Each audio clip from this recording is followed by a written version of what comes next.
Hello, it's early on a Saturday morning and I'm coming back from a job in Wales, and we're somewhere in Shropshire, not entirely sure where we are. There's a pub called the Squirrel.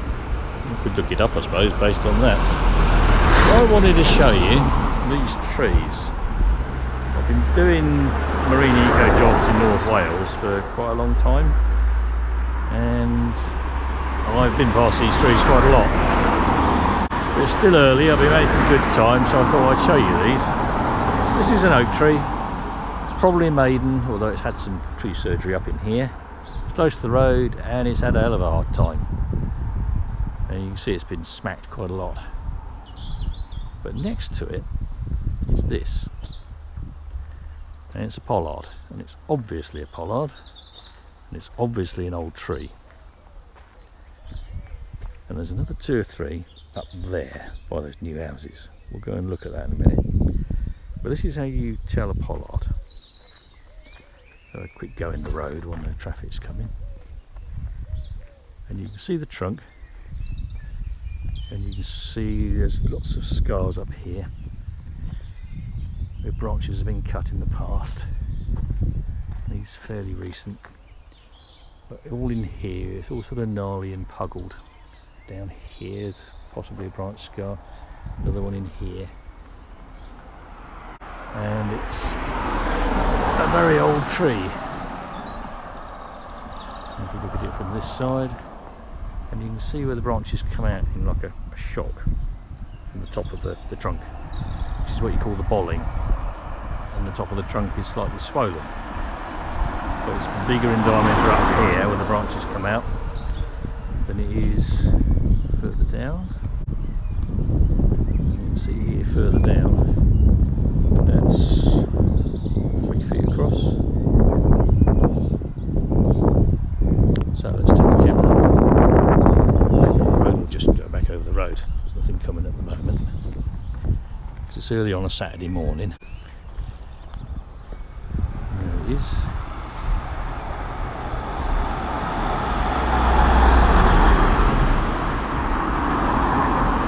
Cars for scale. Isn't that nice? Right, let's go and have a look at them ones over there. Talk to you in a minute. And here's another slightly different view of those first 2. The maiden on the left that's been hit by the traffic loads of times, and the pollard on the right.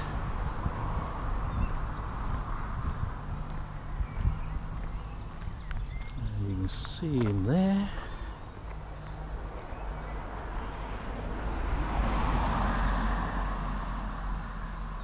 I think he's lovely.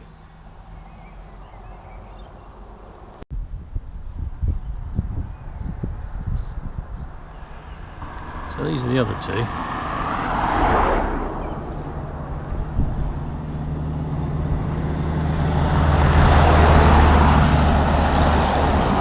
you see him? Same shape.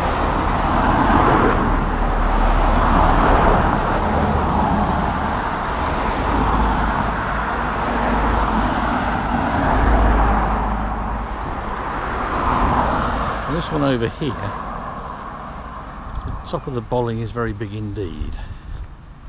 We'll go and have a look at this one, see how close we can get. You can see there's a big branch at the back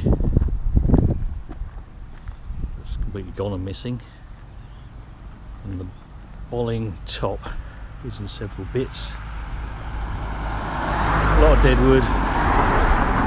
This is probably completely hollow. Go and have a closer look.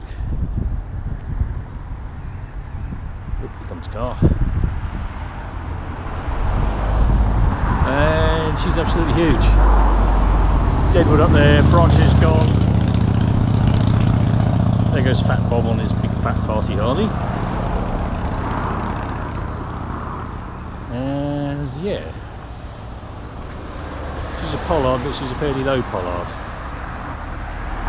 Cut here and then cut higher up, and the same on that branch, which mostly singled itself. You can see the dead bits sticking out. But yeah, these are lovely. These are old, don't know how old. If they're not totally hollow inside. You can probably get an age on them by doing core sampling.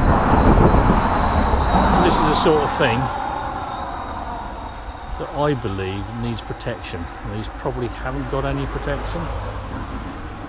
I'll have to find out where we are, go and look on the ancient tree forum inventory. But if you look over here, there's another one. And that may or may not be another one in close to these houses. So the question arises there. If you've got trees like this, and you start with, I don't know whether this is the case, with an open field for yourself a development, and then you build a house that close to it, is that right? Should in the 21st century that be the way that we treat an old entity like this, with all the wildlife associated with it and all the heritage that's associated with it? I think we'll go for a little wander and see if we can find any more. Talk to you in a minute if I do find any more, and if I don't find any more, that's the end of this little short video. Hope that's been useful.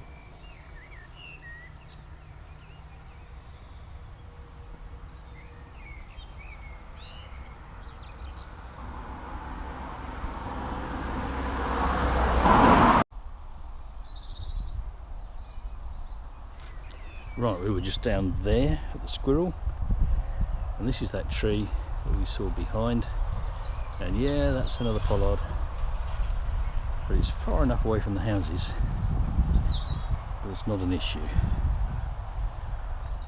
But if it was in the place of, say, let's go over here,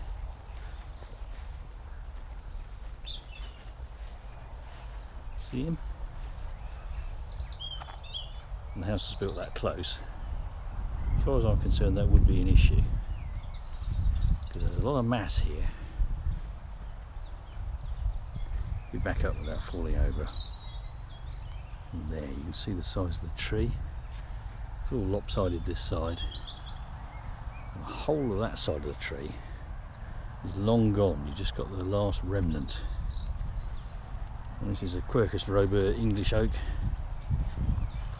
and the wood of these is naturally durable. All these little bits here that are dropping off. This is all sapwood. This is very light. But the heartwood that you have here is full of tannins. It takes a long time to break down. And you can see up here there's all crevices and hollows, and the whole of this branch here is likely hollow. And there's dead wood up in here, which means it all goes up into the branches here. So this is actually bat habitat, and it's just, yeah, very nice trees. So 1, 2, 3, 2 down there, 4, 5, all around this one field. So if I lived locally, I'd start looking and find out why. What was here? What is this associated with? Are there any more about? It could be. I've got a visitor. Hello, horse. How are you? Right, let's put the camera away, because I haven't talked to this horse's agent, so he doesn't know he's going to be on YouTube. Or she. Can't really tell. Right.